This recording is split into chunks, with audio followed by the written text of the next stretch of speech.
बहुत आपने मार्के की बात जो कर दी है। सबसे पहले मेड इन चाइना का आपने जिक्र किया। ऑलरेडी मेड इन चाइना के चक्कर में बहुत फजीयत हो चुकी है। एक तरफ आप कह रहे हो कि हमारे पास चाइना का एक ऐसा सिस्टम है जिससे हम ऐसा रडार सिस्टम को पकड़ सकते हैं, मिसाइलों को इंटरसेप्ट कर सकते हैं। वो तो हमने देख ही लिया। हमने 9 ठिकानों पर घुस के, आतंकी ठिकानों पर घुसकर हमला कर दिया, तब तो आपका मेड इन चाइना चला नहीं।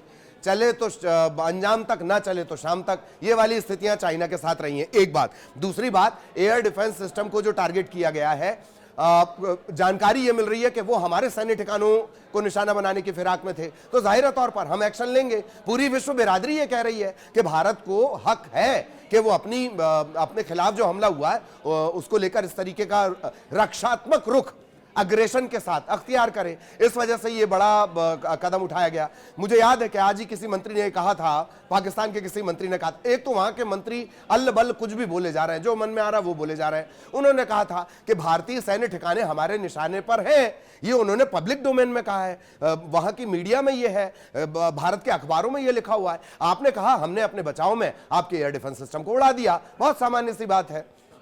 बात दरअसल ये है कि ऐसा लगता है कि पाकिस्तान जो है वो तय कर नहीं पा रहा है कि हमको कैसे दिखाना है। दिक्कत ये है, वहां की पूरी सियासत आप उठाकर देख लीजिए। खुद जो पाकिस्तान का वजूद है एक तरह से वो टिका हुआ है कश्मीर को लेकर, और दूसरा भारत के खिलाफ बयानबाजी को लेकर। ऐसा लगता है कि सरकार के ऊपर एक प्रेशर है कि कुछ तो करके दिखाना है, कुछ तो करके दिखाना है। इस चक्कर में मैं अभी आपके डिस्कशन को सुन रहा था, बीच में यह बात भी आई है कि भाई किसी ना किसी तरह से तो वो दिखाएगा, या तो वो टेररिस्ट ग्रुप के जरिए दिखाएगा, और या फिर वो किसी और तरीके से ये दिखाएगा कि हमने भारत में कार्रवाई की है। आप सोचिए कितना हास्यास्पद है। शहबाज शरीफ वहां की संसद में कह रहे हैं कि हमने पहले कह रहे थे 2 रफेल समेत 5 विमान गिरा दिए। ये सारी बात, वो जहां से आपने बात शुरू की थी पिछली बार जब अपन ने बात शुरू की कि भाई कुछ तो दिखाना होगा, पब्लिक तो सर पर चढ़ जाएगी इनके कि क्या कर रहे हो आप। और वहां पे सवाल बहुत ज्यादा उठाए जाते हैं हुक्मरानों पर। आपको याद होगा एक ऑल पार्टी मीटिंग बुलाई गई थी, उसमें इमरान खान की पार्टी ने शिरकत ही नहीं की, उनका कोई रिप्रेजेंटेटिव पहुंचा ही नहीं। दिक्कत यह है कि प्रेशर पब्लिक की तरफ से बहुत ज्यादा है। दूसरी बात यह है कि आतंकी संगठनों का प्रेशर। तीसरी बात यह, जिनको पाला वही आतंकी धमाके वहां पर किए जा रहे हैं। बलूचिस्तान का प्रेशर है, पंजाब से प्रेशर है, पंजाब को फिर भी अलग कर दिया जाए, बाकी सब जगह का प्रेशर है। इतने प्रेशर में पाकिस्तान बुरी तरह बौखलाया हुआ है। उसे ये बात समझ नहीं आ रही है कि कैसे वो कैसे कुछ तो ऐसा करके दिखाए। अब आप बताइए, आप कह रहे हो, हाथ हिला के कह रहे हो इतने राफेल हमने गिरा दिए, इतने विमान हमने गिरा दिए। दूसरी तरफ आपकी वो टेक्नोलॉजी उन मिसाइल को इंटरसेप्ट नहीं कर पाई जिनसे हमने आतंकी ठिकानों पर हमला किया। ये बड़े विरोधाभासी हैं, अपने आप में ही वो विरोधाभासी बयान दे रहा है। आपने चाइना का जिक्र किया था, ये अपने दर्शकों को बता देना बहुत जरूरी है। आप कोई मुल्क उठाकर देख लीजिए जिनसे हम हथियार खरीदते हैं, चाहे रशिया आप देख लीजिए, अमेरिका आप देख लीजिए, फ्रांस आप देख लीजिए, इन सबके पास युद्ध का तजुर्बा है। इन सबके पास युद्ध का तजुर्बा है। चाइना के पास इस तरीके के डायरेक्ट वॉर का कोई तजुर्बा है नहीं दरअसल। अब उसके हथियार कितना काम करेंगे, ये बड़े हैरत की बात है, क्योंकि इस तरीके के हथियारों का तजुर्बा नहीं है। आप जिस HQ-9 का जिक्र कर रही हैं, उस पर आरोप ये लगते हैं कि रशिया का S-300 और अमेरिका का मेरे ख्याल है पैट्रियट, इन दो को मिलाकर इसने HQ-9 डेवलप किया है। HQ-9 HQ-10, हाँ ये तो इस तरह से तो वो काम करता है। दूसरा, पाकिस्तान 80% जो पाकिस्तान के वेपन्स है, हथियार है इस तरीके की डिफेंस, हाँ वो चाइना के 80% वो चाइना पर डिपेंड होता है। और ज्यादा हुआ तो वो तुर्की के पास जाकर गिड़गिड़ाएगा। दिक्कत उसकी ये है कि वो तय नहीं कर पा रहा कि ये बिल्कुल आपने सही कहा, ये करारे झटके की तरह है। आप शांत रहे। आपके जो मंत्री हैं उन्होंने क्या कहा था? आपके मंत्री ने कहा कि हम कुछ नहीं करेंगे, अगर हम आगे कोई हमला नहीं कर रहे हैं, भारत भी हमले रोक दे। इस तरह की एक बात निकल कर आई थी, हालांकि उसकी पुष्टि भी हुई और उनके मंत्री ने बात कही थी।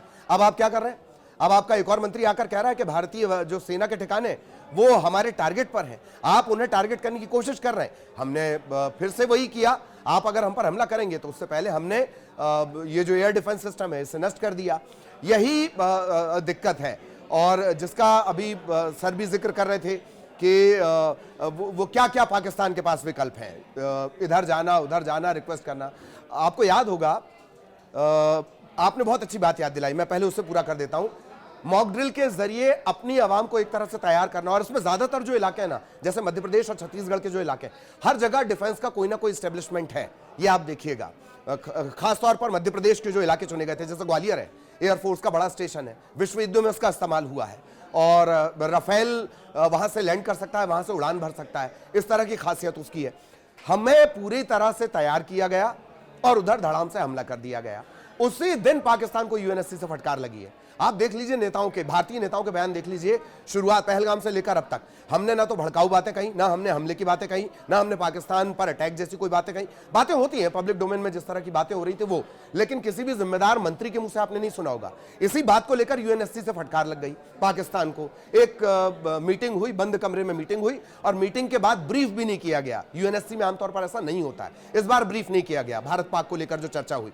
उसके बाद फटकार लगी, किसे लगी? पाकिस्तान को, कि आप ये बार बार परमाणु हमले की बातें कर रहे हैं, ये तो भड़काना हो रहा है, ये तो एक तरह से युद्ध भड़काने जैसी स्थितियां हैं। तो तमाम जगहों से वो कटा हुआ है। अब आप देख लीजिए, अजरबैजान, तुर्की, चाइना फुल फ्लैज सपोर्ट नहीं करेगा। और जो डिफेंस एक्सपर्ट है, मैं उनसे भी चाहूंगा अगर आप ये सवाल पूछें, चाइना का एक सैटेलाइट सर्वर है, और मेरा ख्याल है कि भारत में उसको मिलिट्री लेवल तक का एक्सेस है। ये बड़ी बात होती है, ऐसी जगह में चाइना खुलकर सपोर्ट करेगा नहीं। इंडोनेशिया सपोर्ट करके देख चुका है, तुर्की, अजरबैजान और ऐसे एक दो राष्ट्र हैं जो मुस्लिम ब्रदरहुड के नाम पर उसके साथ है। वो भी ऐसा नहीं, तुर्की जो अर्दवान है वो खलीफा बनना चाहते हैं मुस्लिमों के, ये दिक्कत है उनकी जाहिर तौर पर। और ये जिस बात का जिक्र है एक, हाँ, लेकिन अभी इस बीच एक बड़ा अपडेट आ रहा है, वो है ओआईसी की भूमिका। जो मुस्लिम कंट्रीज का जो एक संगठन है, मेरे ख्याल 50 के करीब इसमें है, वो दरअसल उसकी जो स्थिति है वो इधर उधर होती रही है। हालांकि जब आपने अभी जिक्र किया था ना कि जब ये तमाम हालात चल रहे हैं, तो मेरे ख्याल सऊदी के रिप्रेजेंटेटिव्स यहाँ पर आए हुए हैं, आपने शायद ये इस बात का जिक्र किया था। तो जो दम रखते हैं, जो बड़ा पावर रखते हैं मुस्लिम कंट्रीज के बीच में, जिनका रसूख है, जिनकी ताकत है, और जिनके दम पर इस तरह के संगठन चलते हैं, ओआईसी की मैं बात कर रहा हूँ, वो भारत के बहुत करीबी हैं। वो दौर गया। आपने अक्सर देखा होगा ना कि भाई सऊदी, हम अक्सर ये बातें करते थे कि सऊदी में हमारे लेबर हैं, या खाड़ी देशों में हमारे यहाँ से लोग मजदूरी करने जाते हैं।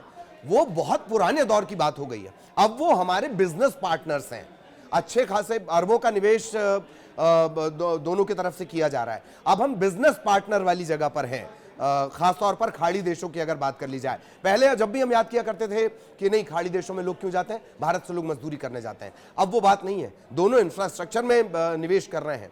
बात अब बिजनेस वाली आ गई है दोनों देशों के बीच। रहा सवाल अजरबैजान का, तुर्की का, ये अपने घर में परेशान है, ये अपने घर में इतने ज्यादा घिरे हुए हैं। ये सिर्फ कहने की बात है। तुर्की का मैंने आपको बताया ही है, अर्दवान के मन में ये बड़े लंबे अरसे से, हालांकि वो बड़ा डायलेमा में रहता है, लेकिन उसके मन में है मुस्लिमों का खलीफा बनने की एक खामखा की जिद।